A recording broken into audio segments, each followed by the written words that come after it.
Terrance Richmond, Mocktales interview. Clap, Take clap. one.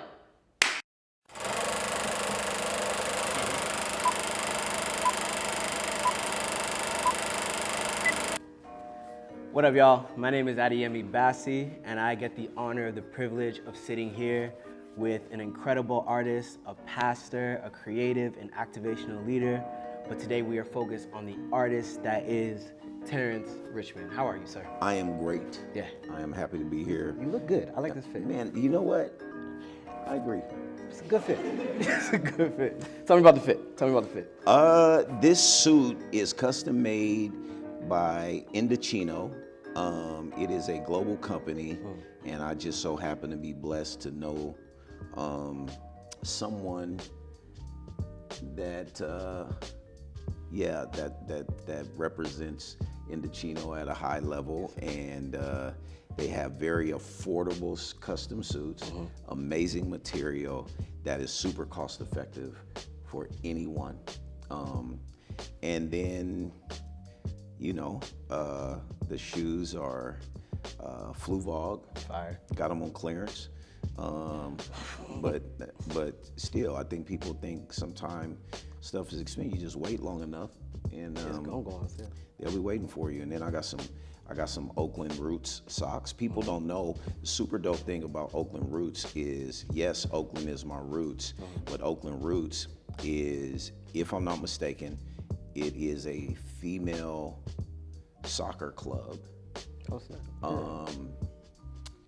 in Oakland, and don't quote me, I know there's a soccer club, but it also is cool because I could just be Oakland rooted and not play soccer. Yeah. Super fire. Yeah, man. Super fire. So I love fashion, and that's, you know, what it is. Yeah. You are a lot of things. As I said at the beginning, you're a pastor, creative, a leader, a fashionista, whatever you want to call it. But today we're here talking about the artist. So who is Terrance Richmond, the artist? Terrance Richmond, the artist, is a work in progress. I didn't call myself a artist until maybe about 3 years ago. What did you call yourself before that? I don't know what I called myself. I was a pastor. I called myself what I was in the season. And I think that actually hindered me for a long time because I couldn't embrace artists as much as I should have. And I also, like I felt like being a pastor, you couldn't also be a hip hop artist. But you could be a worship leader and a pastor, but rap, like some people are so ignorant, they hear rapper and they automatically think Lil Wayne, Tupac, like they automatically think thug. And I'm not saying Lil Wayne or Tupac is thug in that sense, but I allowed people's ignorance to put a lampshade on my art. So I would make art for where I was. I never necessarily tried to push it like an artist that was trying to be known for his art. I just allowed my art to be a bridge for where I was called. And God was faithful because there was a lot of fruit in that mindset, but I also sometimes wonder what would have happened if I really was serious about pushing the art. For sure. But I also was, you know, an artist when there was no Instagram and you wasn't too many places to push it. MySpace, I guess you push it on MySpace, but wasn't vehicles that way. But here I am, people that was rapping and artists back then. I realized now on the flip side of that, that I've learned that that mindset also preserved my art. Good. Because I didn't wear out, I didn't play out. While others was doing it at that time. They done. I'm still making music 20 years later. And so, yes, I'm complex as an artist. I'm eclectic as an artist. Yeah. You pull from a lot of different places from your art. Who are some people specifically that inspire you musically and sonically when you are creating music? Love Quest International Worship, and the writers and artists that are a part of the church and team. I would say, instead of throwing out like real big names like Mission, influences me as an artist. He's been there since I kind of started, and I was there when he kind of started, a little bit after he started, but we've always worked together. Love Nas, J. Cole, Jay-Z, somebody on the rise, Lil Russell out of the Bay. Well, he's been on the rise.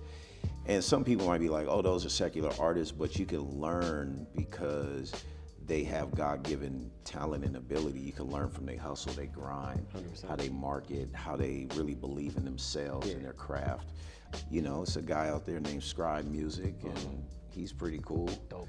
Yeah, Dope he got a artist. nice. I just like his voice. He kind of like got an R&B growl to him. Yeah, I'm eclectic in that way. So I'm influenced by gospel singers, R&B singers, classical music.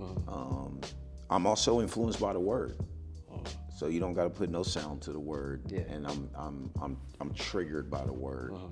And sometimes revelation comes through song. Yeah, that's Yeah. good. Yeah. You mentioned at the top Love Quest International Worship. Yes, I did. And then throughout that, you mentioned gospel. So how does worship specifically as a music genre inspire you as a rapper? Because you don't typically see artists pull from worship as much as I've seen someone like you do. So how does worship influence your art as you're making music? So I got this funny little story. Like I always mess around with Mission, and I'm like, man, sometimes I'm jealous of y'all. I'm out here building, planting a church. You kind of get in that routine, and y'all out here really growing as artists. And he be like, man, shut up. Like you out there building a church. Yeah. Right, for him, what we doing is dope. Yeah. But there's that artist side of me and wishing that could be my everyday grind. But knowing me, if that was my everyday grind, I'd be sick. Yeah. Right. And there's something to be said, because when I started hopping back in the studio to work this, people that's been around me long enough kind of see when I'm like, I kind of test the waters and see if this is my season to get work. If God's open that window, give me permission to fully dive into a project. And as I started doing that, I was like, I'm older. I'm at an age where I'm still like, when I get in the studio, it's partially like, do I still got it? And I was like, boy, you got it.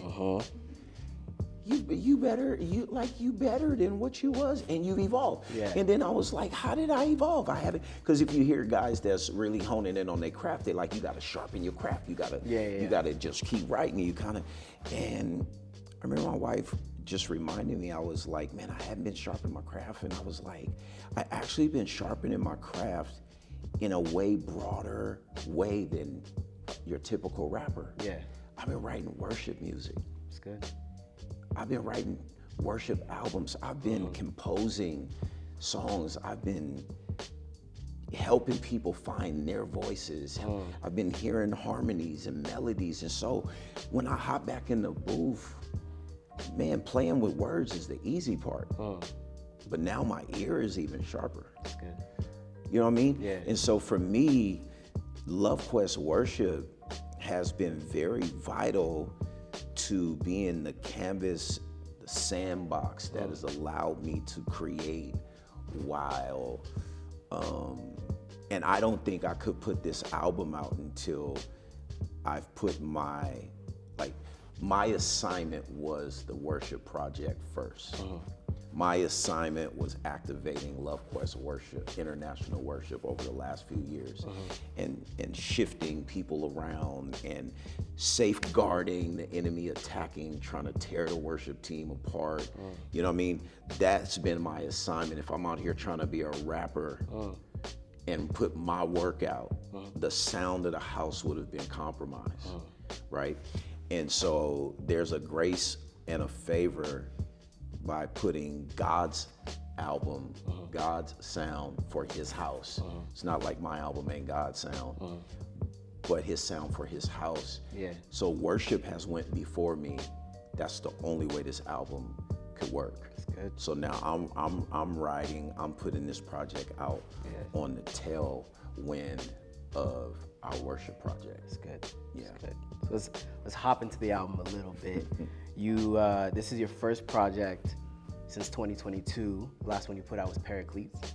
And before that, this is your first solo project since 2020. Wow. So it's been about 5 years since we've heard solo Terrance Richmond stuff. Okay, I didn't even know that. Good So job. Good homework. in that 5 years, were there attempts to make music, or was it an intentional, I'm putting it down so I could focus on other things, and now's the time to pick it back up? Just for me? Yeah. Like my own project? Your own project, yeah. Like this is gonna be my 12th, I could be wrong, 11th or 12th solo album. Yeah. Right? So I put out work. Yeah. I think when we did Paracletes, I was excited. If anybody does track me down, a lot of my collaborations is discipleship attempts. Caleb, my drummer, 15, 16, asked him to be my drummer. Yeah. Out of that, got the whole family, but been walking with the kid. So, Mission, worked with him forever, Miles. So whenever I partner with someone, it's very intentional. Yeah. So the Paracletes project gave me an opportunity to disciple a young man, breathe hope into him to let him know he could do it. Yeah. But also, I could put out work without having to body a whole album myself. So it was easy to get in the lab with somebody and only have to write one verse and a lot of hooks. And so for me, it wasn't about another year not doing my project. Yeah. It just wasn't, I didn't have the grace to focus on me. Yeah. And I was good with that. Good. So while I did Paracletes, we were planting a church and building a church, and I was writing sermons and doing crowns and all of that. And so I was still creating, Yeah. and yeah. Yeah. The creativity never stops. Never stops. But the process of making music just had to shift for the season you were in. I don't think I attempted to write a solo song. If I did, I can't find it. Fair I enough. don't. Yeah. Yeah.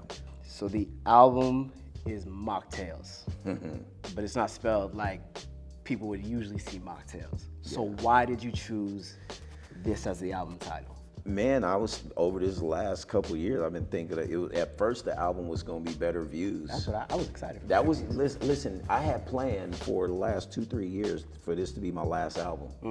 And as I got closer, y'all, my wife, was just saying, stop saying it's your last album. Again, the pressures of like, oh, you're older, and but man, Busta Rhymes just came out with an album for real. Like, what's the age? It is what it is. Like, if I'm trash, then I don't care what age I am, but You trash. wouldn't let yourself put out trash. I wouldn't do it. I'd throw myself away. Yeah. But Mocktales, Mocktales. It is a project that is full of tales, full of stories, full of processes, full of journey. And then there's a mocking of the enemy who thought he had me. I'm at a place in my life where I've overcome, and I can look the enemy dead in his face and laugh and say, you thought you had me, and it's too late. Yeah. And just remind him of everything you said I wasn't gonna do or wasn't gonna be, everything you planned evil for my family. I am laughing, I am dancing, I am celebrating. And then Mocktales together is just, I lived a life of cocktailing and drinking and partying, and Mocktail just represents the purity of walking with the Lord and a life of righteousness and holiness and fear of God. And so it's just kind of a play on the word. And then there's the side of Mocktales that's like zero proof. It's like, yeah, I'm a changed man. Yeah. And I thought Mocktales is just fun and so much we could do with it. And yeah, so it's gonna be fun. Super dope. Absolutely. Super dope. Multi-layered name. Yeah, Just it like is. the album. So It is. It's very fitting. It is. Very It fitting. is. So how was the process of making this album in 2025 as opposed to when you were making your previous albums? Because we got albums in 2020, we had one in 2019, we had one in 2017. So you had been on a string of doing albums back to back to back to back, and then shows, doing stuff with the crew. It's been a long time. A lot has changed in that 5 years. What was the process of this album like? So one of those albums was the first when I moved here. So I started writing that love in the transition to moving here. That was my first album here in Canada. And then I forget, was it Glory Cloud or, yeah, Shut Up and Pray For Him, then Glory Cloud. One of those albums was during COVID, or somewhere around there. This project was just a natural progression.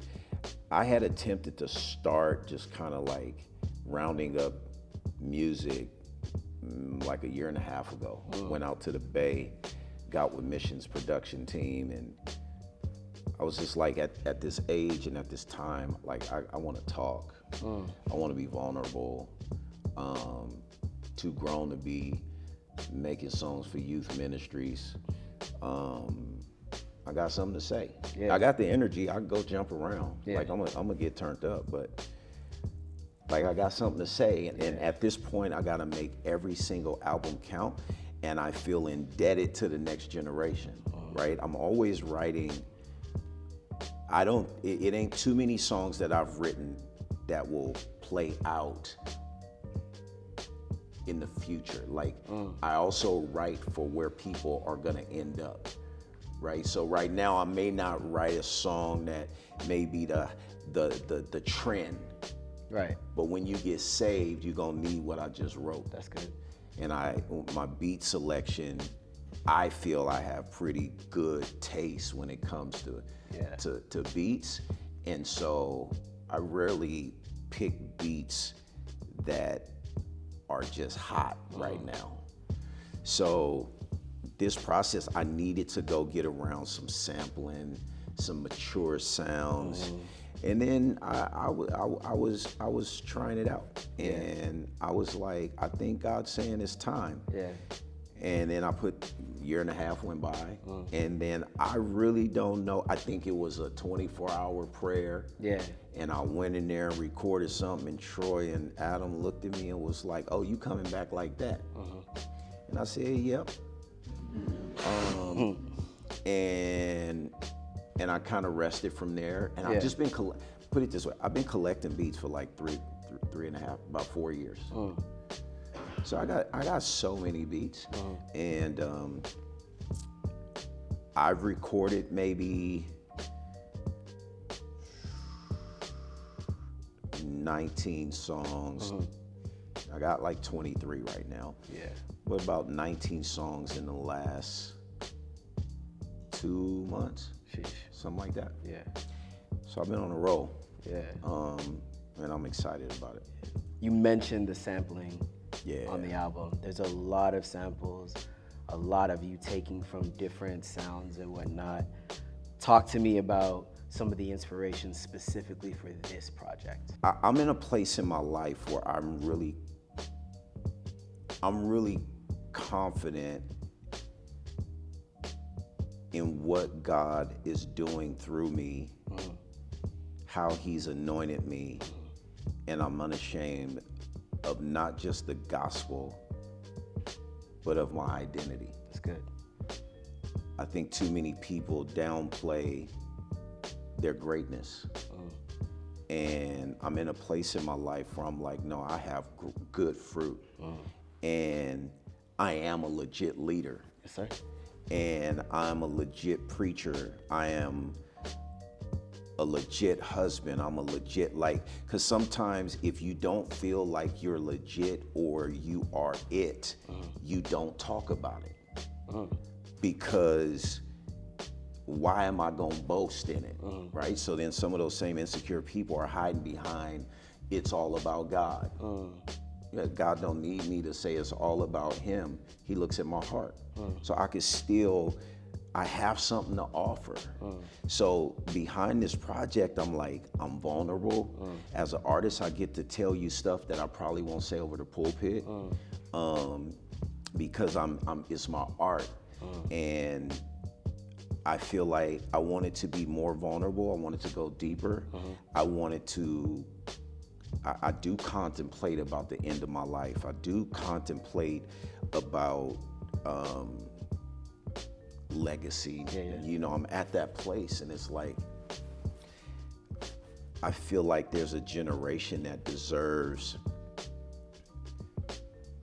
to be able to think ahead by digesting someone else's processing.